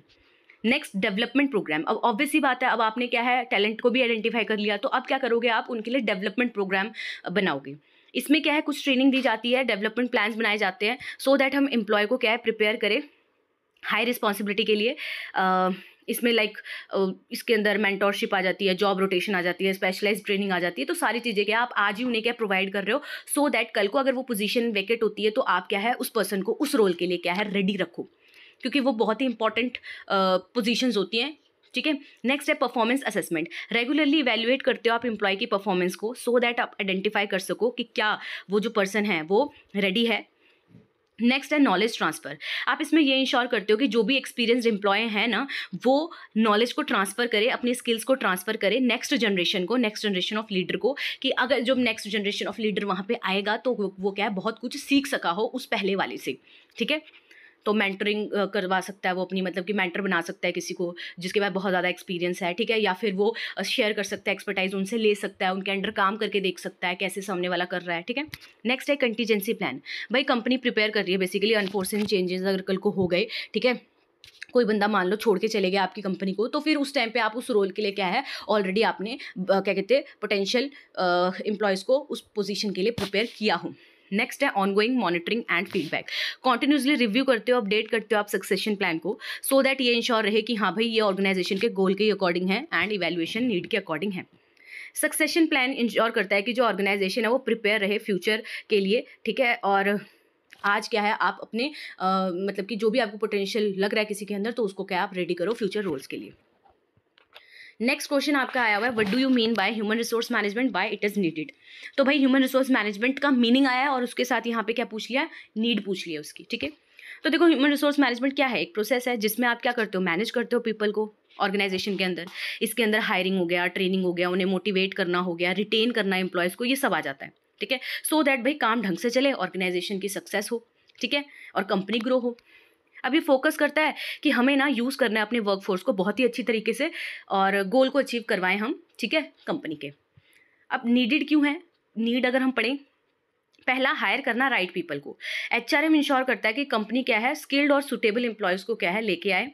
ट्रेन और डेवलप करना भी क्या है, इसीलिए भी ह्यूमन रिसोर्स मैनेजमेंट इंपॉर्टेंट है। जब ह्यूमन रिसोर्स मैनेजमेंट है तो भाई वो इंप्रूव करती है एम्प्लॉय की स्किल्स को ट्रेनिंग के थ्रू, बूस्ट करती है उनका मोटिवेशन प्रॉपर तरीके से और पॉजिटिव वर्क इन्वायरमेंट को क्रिएट करती है, ठीक है। नेक्स्ट है हैंडल एम्प्लॉयज़ प्रॉब्लम, और कल को कोई कॉन्फ्लिक्ट होता है तो उसको भी रिजॉल्व करवाती है। तो इन शॉर्ट अगर हम बोले ह्यूमन रिसोर्स मैनेजमेंट क्या है, बहुत ही ज़रूरी है कंपनी के अंदर, क्योंकि ये स्ट्रॉन्ग टीम को बिल्ड करती है, प्रोडक्टिविटी बढ़ाती है और अचीव करती होता है इससे बिजनेस का गोल स्मूथली, ठीक। तो स्टार्ट करते हैं objectives of human resource planning. तो मेक श्योर कर लेना है कि ह्यूमन रिसोर्स मैनेजमेंट पूछा है, ह्यूमन रिसोर्स प्लानिंग पूछा है या ह्यूमन रिसोर्स डेवलपमेंट पूछा है, ठीक है। उसके बाद आप आंसर करोगे, क्योंकि बाद में पता लगता है कि अच्छा ये तो डेवलपमेंट पूछा था। तो थ्योरेटिकल पॉइंट ऑफ व्यू से अगर क्वेश्चन आंसर्स कर रहे हो तो सबसे पहले पूरा क्वेश्चन पढ़ा करो, ठीक है। तो देखो ह्यूमन रिसोर्स प्लानिंग क्या होता है, इसका मतलब डिसाइड करना एडवांस में कि कितने एम्प्लॉयज़ ज़रूरी हैं कंपनी के लिए, ठीक है, नीडेड हैं, जो कि आपको हायर करने हैं, किस स्किल के आपको चाहिए एंड कब चाहिए। तो प्लानिंग वर्ड लग गया ना, तो मतलब थिंकिंग इन एडवांस है ना। थिंकिंग इन एडवांस क्या, कि भाई कितने एम्प्लॉयज़ आपकी कंपनी को रिक्वायर्ड हैं, कब रिक्वायर्ड हैं, ठीक है, एंड कौन से स्किल के रिक्वायर्ड हैं। तो ये सारा थिंकिंग इन एडवांस, पहले से ही एडवांस में सोचना, प्लान करना, उसे ही क्या बोलते हैं, ह्यूमन रिसोर्स प्लानिंग। तो भाई हमसे क्या पूछा है, हमसे ऑब्जेक्टिव पूछे है। तो देखो ह्यूमन रिसोर्स प्लानिंग से क्या होता है, सबसे पहले हम राइट पीपल को राइट टाइम पे लेके आ सकते हैं, अगर आपने पहले से ही देखा हो कि कितनी कंपनी को नीड है, ठीक है। फिर है forecast future man power needs, आप पहले से ही क्या कर रहे हो, प्रिडिक्ट कर रहे हो कि हाँ भाई फ्यूचर में ना इतना स्टाफ रिक्वायर्ड होगा हमारा, ठीक है। अच्छा कैसे करते होंगे, तो बिजनेस प्लान जो भी है, गोल जो भी है, उसके बेसिस पे देखते होंगे कि इस गोल को अचीव करने के लिए इतना हमारे को स्टाफ चाहिए, इस स्किल का चाहिए, चलो इतना तो है, इतना लाना पड़ेगा। तो ये सब क्या है, वो प्रिडिक्शन करते हैं। फिर है अवॉइड शॉर्टेजेस और सरप्लस, कह रहे इससे क्या होता है ना, आप ज़्यादा भी हायरिंग नहीं कर लेते हो और कम भी हायरिंग नहीं कर लेते हो, तो आपको जितना रिक्वायर्ड है आप उतने ही करते हो, ठीक है। नेक्स्ट है डेवलप टैलेंट, आप आइडेंटिफाई करते हो कि स्किल्स गैप क्या है, ठीक है। हमारे पास एम्प्लॉयज़ हैं और हमें ना आगे जाके इस प्रोजेक्ट में ये भी स्किल्स चाहिए, तो क्या हम अपने एग्जिस्टिंग एम्प्लॉयज़ को वो ट्रेनिंग देके सिखा सकते हैं। अगर आंसर इज़ येस, तो क्या है आप उनको ट्रेनिंग प्रॉपर देते हो, सो दैट क्या है उनकी डेवलपमेंट हो, उनकी स्किल्स बढ़े, ठीक है। नेक्स्ट है इंप्रूव एम्प्लॉयज़ प्रोडक्टिविटी, इससे हमें ये मेक श्योर करना होता है कि भाई हम क्या है वेल प्लेस्ड करें एक एम्प्लॉय को, मतलब कि जो उसकी स्किल्स है उसी के बेसिस पे उसको जॉब दिया जाए, सो दैट क्या है वो अपना काम अच्छे से करे। नेक्स्ट है सपोर्ट ऑर्गेनाइजेशन गोल, कह रहे हैं कि जो भी ह्यूमन रिसोर्स प्लानिंग होती है ना, वो इसी अकॉर्डिंग होती है कि ह्यूमन रिसोर्स प्लानिंग हम इस तरीके से करें कि हमारा ऑब्जेक्टिव क्या हो जाए, फुलफिल हो जाए कंपनी का जो है। नेक्स्ट है ह्यूमन रिसोर्स प्लानिंग, अगर आप अच्छे से करते हो ना, तो आपने ह्यूमन रिसोर्स को जो बजट मिला होता है वो भी अच्छे से यूज़ कर लिया होता है बेसिकली, क्योंकि प्रॉपर तरीके से प्लान वैसे कर रहे हो ना, ऐसे नहीं है कि कोई प्लानिंग नहीं आया, ऐसे ही बजट आपने यूज़ कर लिया, नहीं। अगर प्लानिंग से कर रहे हो तो आपको पहले से पता होगा इतना इतना एलोकेट करना है यहाँ पे, ठीक है, इतना आपका बजट है, ऐसे ऐसे करना है। तो in short we can say कि ह्यूमन रिसोर्स प्लानिंग क्या है, ये हेल्प करती है ऑर्गेनाइजेशन को, भाई पहले से ही वेल प्रिपेयर्ड रहो, राइट पीपल राइट टाइम पे राइट जॉब के लिए आपको अवेलेबल हो जाएंगे। नेक्स्ट क्वेश्चन है what is meant by job design, तो जॉब डिज़ाइन का क्या मतलब होता है वो देखते हैं। तो जॉब डिज़ाइन क्या है, एक प्रोसेस है जिसमें आप क्या करते हो, ऑर्गेनाइज करते हो टास्क को, ड्यूटीज़ को, रिस्पॉन्सिबिलिटी को एक जॉब की, ठीक है, that fit the needs of both the employees and the organisation. इसके अंदर आप डिसाइड करते हो कि हर एक जॉब है जो उसके अंदर क्या इंक्लूड होगा एंड उसको कैसे किया जाएगा, वे ऑफ डूइंग क्या होगा, ठीक है। तो सबसे पहले टास्क वैरायटी, आप ये इंश्योर करते हो कि जॉब है उसके अंदर डाइवर्स टास्क हो, ठीक है, सो दैट वो इंटरेस्टिंग रहे। स्किल्स डेवलपमेंट आप प्रोवाइड करते हो अपॉर्चुनिटी एम्प्लॉय को कि भाई लर्न कर सकते हैं, वो नई नई स्किल्स को ग्रो हो सकते हैं। जॉब क्लैरिफाई, मतलब आप पहले क्लियरली डिफाइन करते हो कि भाई इस पोस्ट पे ये ड्यूटीज़ होंगी आपकी, ये रिस्पॉन्सिबिलिटी होगी और आपसे ये एक्सपेक्ट किया जा रहा है। नेक्स्ट है वर्क इन्वायरमेंट, इसका यही होता है भाई एम की क्रिएट करो कंफर्टेबल और एफिशिएंट वर्क प्लेस। फिर है मोटिवेशन एंड सेटिस्फेक्शन, डिज़ाइन करते हैं हम जॉब इस तरीके से कि एम्प्लॉय क्या है एंगेज रहे, ठीक है, इंटरेक्ट करता रहे एंड हैप्पी रहे अपने वर्क इन्वायरमेंट में। इन शॉर्ट हम एक वो बोल सकते हैं कि जो जॉब डिज़ाइन है ये हेल्प करता है क्रिएट करने में एक वेल स्ट्रक्चर्ड जॉब जो बेनिफिट देता है एम्प्लॉय को भी एंड कंपनी को भी, ये इंश्योर करके कि वर्क क्लियर है, मोटिवेटिंग है, इंटरेस्टिंग है, ठीक है, और बिजनेस गोल के साथ अकॉर्डिंगली है। फिर नेक्स्ट क्वेश्चन है आपका difference between placement and induction. Very important question for 5 marks. Okay, अब देखिए तो प्लेसमेंट और इंडक्शन का डिफरेंस बताना है आपको। देखो प्लेसमेंट का क्या मतलब होता है, प्लेस करना एम्प्लॉय को राइट जॉब पे, ठीक है। इंडक्शन का मतलब क्या होता है, इंट्रोड्यूस करना नए एम्प्लॉय को ऑर्गेनाइजेशन के अंदर। टाइम ऑफ अकरेंस की बात करें तो देखो प्लेसमेंट क्या है, सिलेक्शन के बाद होती है, ठीक है, और इंडक्शन क्या है, होती है प्लेसमेंट के बाद, ठीक है। एक बार प्लेसमेंट हो जाएगी तभी तो उसकी इंडक्शन करवाई जाएगी, इंट्रोडक्शन करवाई जाएगी कंपनी के साथ, ठीक है। फिर अगर हम बात करें फोकस की, तो अगर हम प्लेसमेंट की बात करें तो इसका फोकस यही होता है कि मैच करो राइट पर्सन को राइट रोल के साथ। और अगर हम इंडक्शन की बात करें तो फैमिलराइज करवाना होता है हमें पर्सन को कंपनी के साथ, उसके रूल्स रेगुलेशंस के साथ। ड्यूरेशन क्या होता है, देखो वन टाइम डिसीजन होता है आपका प्लेसमेंट तो, और अगर हम इंडक्शन की बात करें तो ये यूजुअली एक शॉर्ट टर्म प्रोग्राम होता है, ठीक है। पर्पस की बात करें तो भाई जो इंडक्शन है, या फिर पहले हम बात करें प्लेसमेंट की, तो पर्पस क्या है इसका कि असाइन करना एम्प्लॉय को एक स्पेसिफिक पोजीशन में। इंडक्शन का होता है हमारा कि हमें एम्प्लॉय को कंफर्टेबल फील करवाना है। एग्जाम्पल आप देख सकते हो यहाँ पे। तो इन शॉर्ट हम ये बोल सकते हैं कि placement is about putting the right person in right job, and induction का मतलब क्या, हेल्प करना नए पर्सन को कि भाई वो फील करे कंफर्टेबल। नेक्स्ट क्वेश्चन है हमारा, what is internal mobility. Again very important question. तो ये सारे क्वेश्चन इंपॉर्टेंट है, आपको सारे करके जाना है। एग्जाम से पहले अगर देख रहे हो रिवीजन पॉइंट ऑफ व्यू से अच्छा है, डिटेल में कर रहे हो वो भी अच्छा है, एंड आपको डेफिनेटली इन क्वेश्चंस में से आपको क्वेश्चंस देखने को मिलेंगे, बट आपको इसको करके कैसे आना है वो आपको देखना है, जो कि मैं साथ के साथ बता रही हूँ। एंड कौन कौन से इंपॉर्टेंट क्वेश्चन आंसर्स है आपको ये तो क्या है एग्जाम से पहले करके ही जाने हैं, ठीक है। और ये जो नोट्स हैं ये अवेलेबल हैं, तो अगर किसी को भी बाय करने हैं तो ये पेड होते हैं, टेलीग्राम में आप मैसेज कर सकते हो, आपको क्या है डिटेल्स प्रोवाइड कर दी जाएंगी। जैसे सेक्शन ए के 5 मार्क्स के इंपॉर्टेंट क्वेश्चन है, वैसे ही सेक्शन बी के भी होंगे और सेक्शन सी के भी होंगे, अलग अलग पीडीएफ में 3 पीडीएफ होती हैं, ठीक है। तो ये थी इन्फॉर्मेशन जो कि आपको बता दी जाती है, बिकॉज कमेंट में या फिर क्या है नॉर्मल मैसेजेस में बच्चे पूछते हैं, ठीक है। एंड चैनल को अभी तक सब्सक्राइब नहीं किया है तो कर लो, क्योंकि आप ही के जो सब्जेक्ट्स हैं उनके क्वेश्चन आंसर्स हैं वो हम इस चैनल पे करते हैं, एंड तभी आपको नोटिफिकेशन भी मिलेगी। टेलीग्राम को ज्वाइन कर लो, क्योंकि वहाँ ज्वाइन किया होगा तो जो वीडियो होती है सबसे पहले उसको वहाँ शेयर कर दिया जाता है। कभी कभी क्या होता है आपको नोटिफिकेशन नहीं आता है या आपको नहीं पता लगता वीडियो अपलोड हो चुकी है, ठीक है। तो अगर आपने वहाँ टेलीग्राम ज्वाइन किया होगा तो वहाँ पर सबसे पहले इसको शेयर कर दिया जाता है, तो आपको पता लग जाएगा। एंड लाइक आपको ज़रूर करना है, बिकॉज आपके लाइक से पता लगता है और आपके कमेंट से भी पता लगता है कि हाँ बच्चे इस वीडियो को देख रहे हैं, ठीक है। तो देखते हैं अब इंटरनल मोबिलिटी क्या होती है। देखो इंटरनल मोबिलिटी का मतलब मूवमेंट करवाना है एम्प्लॉय की सेम ऑर्गेनाइजेशन में, एक जॉब से दूसरे जॉब में, एक रोल से दूसरे रोल में, या एक डिपार्टमेंट से अनदर डिपार्टमेंट में, उनके किस बेसिस पे, उनके स्किल्स के बेसिस पे, उनके करियर गोल्स के बेसिस पे। अब किस किस टाइप की मोबिलिटी हो सकती है या ये कहीं मूवमेंट हो सकती है। पहला प्रमोशन, आप इसमें एम्प्लॉय को हायर पोजीशन पे भेजते हो मोर रिस्पॉन्सिबिलिटी के साथ एंड मोर पे के साथ। ट्रांसफर का मतलब क्या होता है, शिफ्ट करना है एम्प्लॉय को एक डिपार्टमेंट से अनदर डिपार्टमेंट में, पोजीशन चेंज नहीं हुई है, सैलरी चेंज नहीं हुई है, ठीक है। डिमोशन का मतलब क्या होता है, एम्प्लॉय को लोअर पोजीशन पे क्या कहते हैं, मतलब कि जो जैसे जो उसका ऑलरेडी जॉब है उससे जो मतलब कि लोअर पोजीशन वाली जॉब में क्या है भेज दिया जाता है, क्योंकि पुअर परफॉर्मेंस आ रही होगी, नहीं उस लेवल के एक्सपेक्टेड रिजल्ट आ रहे होंगे, ठीक है, या रिस्ट्रक्चरिंग कर रहे हैं तब ऐसा हुआ। नेक्स्ट है जॉब रोटेशन, इसमें ना जॉब रोल को ही चेंज कर दिया जाता है डिपार्टमेंट के अंदर, सो दैट आपकी स्किल्स बढ़ जाए और जो आपको बोर लग रहा है वो सब हट जाए, बॉर्डम हट जाए, ठीक है। इन शॉर्ट हम बोल सकते हैं कि जो इंटरनल मोबिलिटी है एम्प्लॉय को ग्रो होने में हेल्प करती है, नई स्किल सिखाती है और मोटिवेटेड रहते हैं वो, ठीक है। नेक्स्ट क्वेश्चन है आपका, एक्सप्लेन वेरियस फ्रिंज बेनिफिट। तो फ्रिंज बेनिफिट क्या होते हैं, ये क्वेश्चन भी बहुत बार आया, तो मेक श्योर आप ये अच्छे से करो। फ्रिंज बेनिफिट क्या होते हैं, देखो फ्रिंज बेनिफिट का मतलब वो एक्स्ट्रा रिवॉर्ड्स जो एम्प्लॉय को दिए जाते हैं उसकी सैलरी के अलावा, उसकी सैलरी के एडिशन में, ठीक है। ये बेनिफिट्स जो दिए जाते हैं ना, ये जॉब सेटिस्फेक्शन को बढ़ाते हैं, अट्रैक्ट करते हैं ज़्यादा से ज़्यादा टैलेंट को, ठीक है, कंपनी की तरफ, एंड रिटेन रहते हैं इससे एम्प्लॉय, ठीक है। तो कौन कौन से टाइप के होते हैं, सबसे पहला हेल्थ इंश्योरेंस हो गया, ठीक है, जिसमें आपको मेडिकल, डेंटल या लाइफ इंश्योरेंस प्रोवाइड करवा दिया। पेड लीव हो गया, लाइक आप क्या है लीव लोगे और उसमें भी आपको पे किया जाएगा, ठीक है।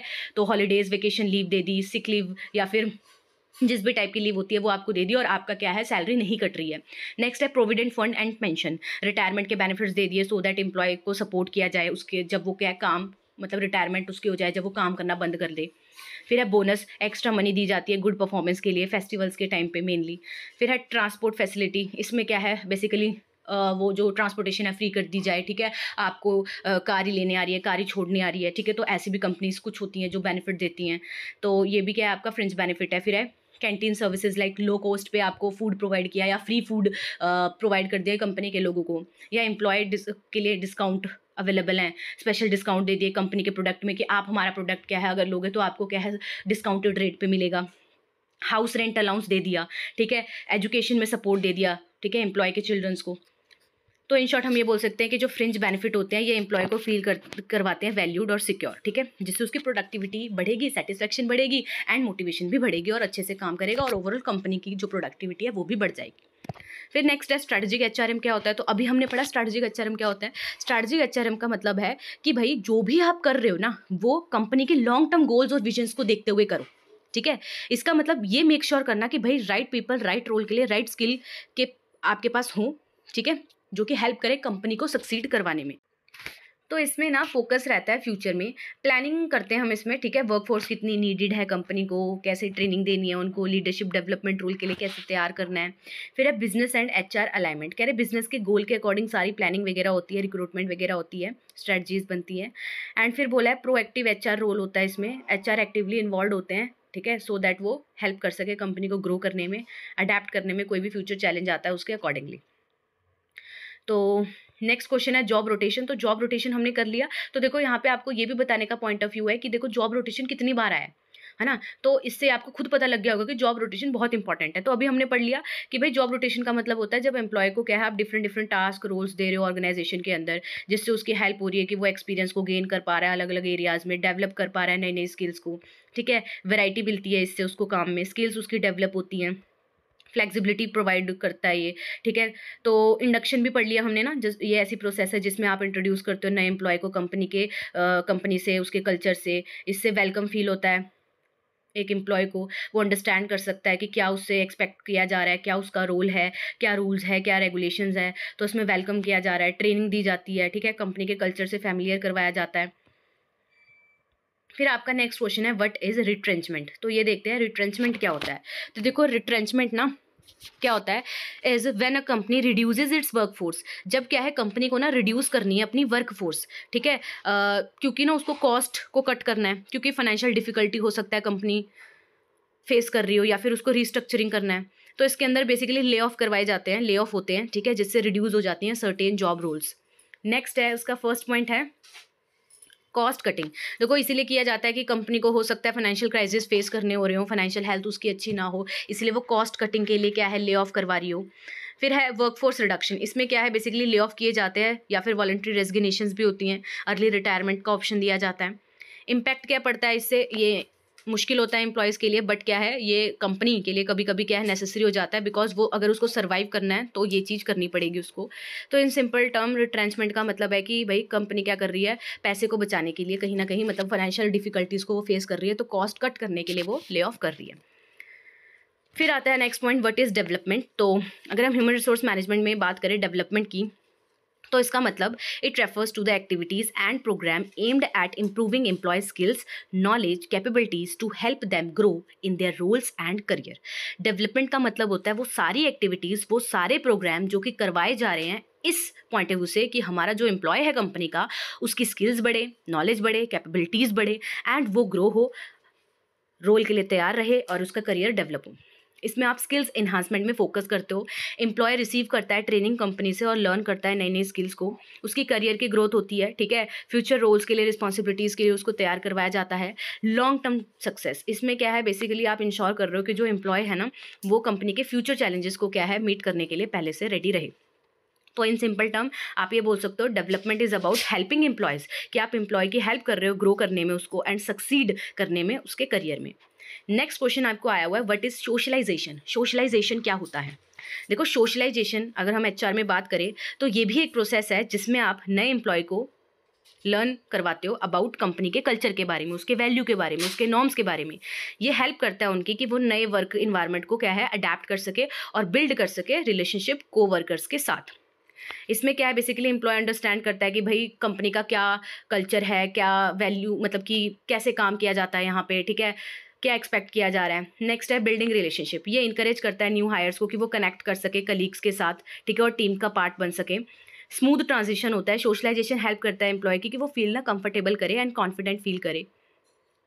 तो इन सिंपल टर्म हम बोल सकते हैं कि जो सोशलाइजेशन है वो एक ऐसी प्रोसेस है जिसमें हेल्प हो रही है नए एम्प्लॉय की, ठीक है, कि वो कंपनी के साथ क्या इजीली फैमिलियर हो जा रहा है। नेक्स्ट आया था आपको question limitations of human resource management. Again very important question कि लिमिटेशंस पूछी है आपसे एचआरएम की। तो देखो हाई कॉस्ट आती है इसमें। एचआरएम एक्टिविटीज़ जैसे कि रिक्रूटमेंट हो गया, ट्रेनिंग हो गया, एम्प्लॉय बेनिफिट्स जो आप प्रोवाइड करते हो, इसमें बहुत ज़्यादा क्या है खर्चा आता है, ठीक है। टाइम कंज्यूमिंग प्रोसेस है, हायरिंग करना, एम्प्लॉय की डेवलपमेंट के प्रोग्राम्स वगैरह बनाना, इसमें बहुत सारा टाइम एफर्ट्स आपका लगता है। फिर है लैक ऑफ मतलब कि अगर मान लो एक्सपर्टाइज्ड जो दे रहे हैं वो पहले प्रॉपर क्या है एक्सपर्ट होने चाहिए, ठीक है, वेल ट्रेंड एचआर मैनेजर्स होने चाहिए, क्योंकि वो इफेक्टिवनेस को क्या है डिटरमाइन करते हैं एचआरएम की। एचआरएम कितना अच्छा आउटपुट देगा वो डिपेंड करता है वो एचआर प्रोफेशनल्स कैसे हैं वहाँ के, ठीक है।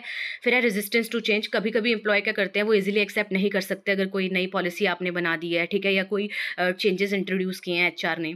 फिर है लीगल इश्यूज, एचआरएम को फॉलो करना होता है सारे के सारे रूल्स रेगुलेशंस को, और अगर कभी कोई चीज़ नहीं फॉलो की गई तो क्या है फिर कॉन्सिक्वेंस भी देखने पड़ते हैं। नेक्स्ट है uncertainty in man power planning. देखो वो ये आप प्रिडिक्ट कर रहे हो, एग्जैक्ट कैसे करोगे, अनसर्टेनिटीज़ होती हैं, है ना, तो फिर ये भी क्या है इसकी एक लिमिटेशन है। नेक्स्ट है आपका question what is the purpose of human resource planning. अब एचआरपी की आपको क्या है पर्पस पूछे, तो अभी ऑब्जेक्टिव पूछे थे, अभी क्या है पर्पस पूछ लिए।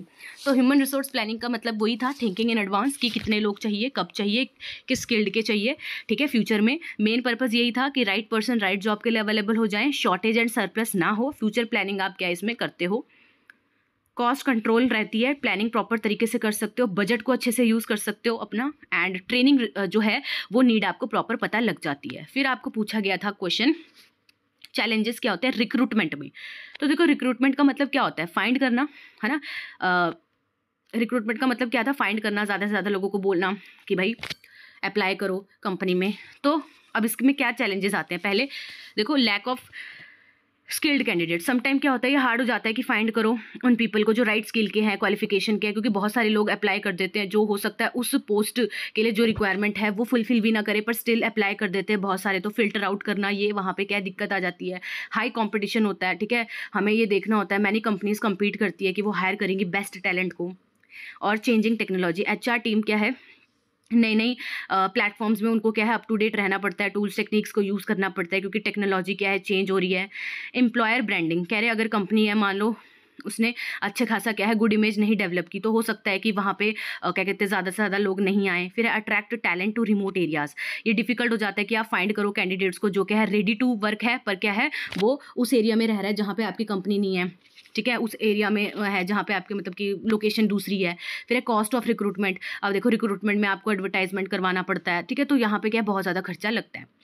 फिर आता है आपका next point problem of placement. Placement में क्या क्या प्रॉब्लम आती है, तो प्लेसमेंट का क्या मतलब था कि आप क्या है असाइन कर रहे हो एक सिलेक्टेड कैंडिडेट को, उसकी राइट पोजीशन पे आप उसको भेज रहे हो, ठीक है, बट यहाँ पे इश्यूज भी आते हैं। क्या क्या होते हैं वो, सबसे पहला इसमें wrong fit for the job. Sometimes ना एम्प्लॉय को आप प्लेस अगर कर दोगे गलत जॉब रोल में, ठीक है, जो कि उसके लिए सूटेबल नहीं है, तो ये एक कॉमन प्रॉब्लम आती है। लैक ऑफ इंटरेस्ट, अगर मान लो जो जॉब है वो मैच नहीं करी एम्प्लॉय के इंटरेस्ट के साथ, तो हो सकता है वहाँ पे मोटिवेशन डाउन हो जाए। नेक्स्ट है एडजस्टमेंट इशू, नए एम्प्लॉय है वो फेस कर सकता है प्रॉब्लम एडजस्टमेंट की वर्क कल्चर के साथ या टीम के साथ। इंक्रीज टर्नओवर, पुअर प्लेसमेंट अगर आपने कर दी तो एम्प्लॉय क्या है लीव करके चले जाता है जॉब को। फिर है लो प्रोडक्टिविटी, अगर जॉब रोल के अकॉर्डिंग आपने क्या है उसको नहीं असाइन किया जॉब, तो प्रोडक्टिविटी उसकी कम आ सकती है। फिर है एम्प्लॉय डिससेटिस्फेक्शन, अगर एक अनहैप्पी एम्प्लॉय होगा वो क्या है मतलब कि उसको जो प्रोडक्टिविटी है वो अच्छे से नहीं निकल के आएगी, तो नेगेटिव वर्क एनवायरनमेंट भी बन सकता है, ठीक है। तो फिर आपसे पूछे थे टाइप्स ऑफ फ्रिंज बेनिफिट, तो अभी हमने पढ़ा फ्रिंज बेनिफिट वो एक्स्ट्रा बेनिफिट होते हैं जो एम्प्लॉय को दिए जाते हैं उसके सैलरी के अलावा, सो दैट वो मोटिवेट रहे, रिटेन रहे कंपनी के अंदर। फिर हमने उसी क्वेश्चन में ये पढ़े थे कि कौन कौन से बेनिफिट्स होते हैं extra, like health insurance provide करवा दिया, प्रोविडेंट फंड प्रोवाइड करा दिया, पेड लीव दे दी, बोनस इशू किया, कैंटीन फैसिलिटी दे दी, या फिर ट्रांसपोर्ट अलाउंस दे दिया, हाउसिंग अलाउंस दे दिया, ठीक है। तो ये क्वेश्चन देखो उस टाइम मैंने बोला था फ्रिंज बेनिफिट्स इंपॉर्टेंट है टॉपिक, तो ये आया भी हुआ है। फिर आपका नेक्स्ट क्वेश्चन है ट्रेनिंग एंड डेवलपमेंट के बीच में डिफरेंस, अगेन इंपॉर्टेंट है, 5 मार्क्स के लिए रिपीटेड क्वेश्चन है ये। तो ट्रेनिंग एंड डेवलपमेंट दोनों का यही मकसद होता है कि इंप्रूव करो एम्प्लॉय के स्किल्स को, बट इनका जो पर्पस है, अप्रोच है, वो डिफरेंट होती है। अब ट्रेनिंग का मीनिंग देखें तो इम्प्रूव करना है एम्प्लॉय की करंट जॉब स्किल्स को, पर डेवलपमेंट की बात करें तो इम्प्रूव करना है फ्यूचर रोल को एंड ओवरऑल ग्रोथ को एक एम्प्लॉय की। फोकस क्या रहता है, ट्रेनिंग का फोकस रहता है जॉब स्पेसिफिक टास्क में कि जो जॉब से रिलेटेड स्किल्स है उसके लिए ट्रेनिंग दी जाए। पर डेवलपमेंट का फोकस रहता है कि पर्सनैलिटी और करियर ग्रोथ में क्या है इनका फोकस रहता है। ड्यूरेशन की बात करें तो ट्रेनिंग देखो शॉर्ट टर्म होती है, डेवलपमेंट लॉन्ग टर्म प्रोसेस होती है। हु गेट्स इट, तो ट्रेनिंग बेसिकली आप क्या है एम्प्लॉयज़ को देते हो, और जैसे लोअर और मिडिल लेवल एम्प्लॉयज़ हो गए, डेवलपमेंट में मैनेजर्स या हाई लेवल स्टाफ हो गया, ठीक है। तो वैसे ऑप्शंस तो सबको ही दिए जाते हैं। पर्पज़ की बात करें तो ट्रेनिंग है तो इसका पर्पज़ क्या है, करंट जॉब को और बेटर बनाना। डेवलपमेंट का मतलब पर्पज़ क्या है, प्रिपेयर करना फ्यूचर चैलेंज के लिए। फिर अगेन वही क्वेश्चन है स्ट्रेटजिक एचआरएम, तो ये वो क्वेश्चन है देखो बार बार रिपीट हुआ है तो आपको देख लेना है, यहाँ से ये हमने कर लिया है। सक्सेशन प्लानिंग, अगेन मैंने कहा था कंपोनेंट्स या इसके मीनिंग आता है। सक्सेशन प्लानिंग प्रोसेस होती है जिसमें आप पहले ढूंढते हो फिर उन्हें डेवलप करते हो फ्यूचर लीडर को, ठीक है। पोटेंशियल जो आपको दिख रहा है जिनमें, उनको क्या है फ्यूचर रोल्स के लिए आप तैयार करते हो नेसेसरी स्किल्स वगैरह देके। फिर हमने देखा था कि कंपोनेंट्स इसके ये थे। फिर ऑब्जेक्टिव पूछ लिया इंटरव्यू का, तो ये पढ़ लेते हैं कि ऑब्जेक्टिव क्या होता है एक इंटरव्यू का। देखो मेन गोल है ना जो इंटरव्यू का वो यही होता है कि असेस करना है कि ये कैंडिडेट राइट फिट है जॉब के लिए ऑर्गेनाइजेशन के अंदर। तो इसमें हम क्यों कर रहे हैं इंटरव्यू, ऑब्जेक्टिव क्या है उसका, भाई इवैल्यूएट करना है स्किल, सामने वाले की नॉलेज देखनी है, ठीक है। चेक करना है कि जो कैंडिडेट है वो राइट स्किल और नॉलेज के साथ इस जॉब को परफॉर्म कर लेगा। नेक्स्ट पर्सनैलिटी को असेस करने के लिए सी करते हैं हम इसमें कि जो कैंडिडेट है, ठीक है, उसकी जो पर्सनैलिटी है वो कंपनी के कल्चर के साथ, उसकी वैल्यू के साथ मैच कर रही है। फिर है क्लैरिफाई क्वालिफिकेशन, हम वेरीफाई करते हैं जो भी इन्फॉर्मेशन उसने अपने रिज्यूमे में क्या है प्रोवाइड की थी कि भाई उसको उस लेवल की मतलब कि नॉलेज है, एक्सपीरियंस है भी कि नहीं। फिर है अंडरस्टैंड मोटिवेशन, हम इसमें देखते हैं कि जो कैंडिडेट है वो इंटरेस्टेड क्यों है हमारी कंपनी में काम करने के लिए। कम्युनिकेशन स्किल्स क्या है, इससे फैमिलियर होते हो आप, ठीक है, एक्सप्रेस करते हो अपने आप को और सामने वाले को भी सुनते हो। तो ये एम्प्लॉयर और एम्प्लॉई दोनों की क्या करता है, हेल्प करता है देखने के लिए कि गुड मैच है या नहीं कंपनी के लिए। फिर है व्हाट इज सोशलाइजेशन, तो अभी हमने सोशलाइजेशन पढ़ा है ना। सोशलाइजेशन प्रोसेस है जिसमें एम्प्लॉय लर्न कर रहा है कंपनी के कल्चर वैल्यू के बारे में और क्या उससे एक्सपेक्टेड बिहेवियर है, ठीक है। तो ये वही आया हुआ है, ये हमने कर लिया है। फिर एक ये क्वेश्चन आया हुआ है आपको कि what is in basket exercise, तो इन बास्केट एक्सरसाइज क्या होती है, तो ये देख लेते हैं। देखो the in basket exercise is a simulation used in assessment और training to test a candidate decision making, problem solving and prioritisation skills. In basket exercise एक सिमुलेशन होता है, ठीक है। सिमुलेशन क्या होता है, एक प्रोटोटाइप टाइप का, डमी टाइप का कुछ इन्वायरमेंट, ठीक है, जिसे हम यूज़ करते हैं असेस करने के लिए, जानने के लिए, और यूज इन असेसमेंट या फिर ट्रेनिंग में यूज़ करते हैं सो दैट हम ना टेस्ट कर सके कैंडिडेट की डिसीजन मेकिंग या प्रॉब्लम सॉल्विंग या प्रायोरिटाइजेशन स्किल्स कैसी हैं। इसके अंदर हम क्या है, it involves giving the participants a list of task, इसमें क्या हम एक पार्टिसिपेंट्स को लिस्ट ऑफ टास्क देते हैं या सिचुएशंस देते हैं that needed to be address, जो क्या उसको एड्रेस करना होता है similars to a manager's inbox at work. अब इसके की पॉइंट क्या है, टास्क प्रायोरिटाइजेशन, कैंडिडेट को डिसाइड करना होता है कि कौन सा टास्क उसको जल्दी करना है, इंपॉर्टेंट है उसके लिए। डिसीजन मेकिंग देखा जाता है, ये टेस्ट करता है कि कैसे जो एक कैंडिडेट है कितना अच्छा डिसीजन लेता है अंडर प्रेशर। टाइम मैनेजमेंट, ये चेक करता है कि कितना अच्छी तरीके से एक पर्सन क्या है मैनेज कर रहा है, टाइम को हैंडल कर रहा है मल्टीपल टास्क। तो इन शॉर्ट ये क्या है, एक प्रैक्टिकल एक्सरसाइज है जो कि हम करवाते हैं ये देखने के लिए कि जो कैंडिडेट है वो रियल वर्ल्ड वर्क सिचुएशन को कैसे हैंडल करेगा। फिर जो नेक्स्ट क्वेश्चन है आपका, what is 360 degree performance appraisal, very important topic, इसके ऊपर पूरी वीडियो भी है, ठीक है, डिटेल में। तो आपको जो प्लेलिस्ट है ना वो आपको अच्छे से कर लेनी है क्योंकि उसमें हमने ये सारे क्वेश्चंस क्या है ऑलरेडी किए हैं, डिटेल में किए हैं, टॉपिक वाइज किए हैं, तो आपको वो भी देख लेना है, ठीक है। इसी वीडियो के डिस्क्रिप्शन में प्लेलिस्ट का लिंक मिल जाएगा। चलिए, तो 360 डिग्री परफॉर्मेंस अप्रेजल क्या है।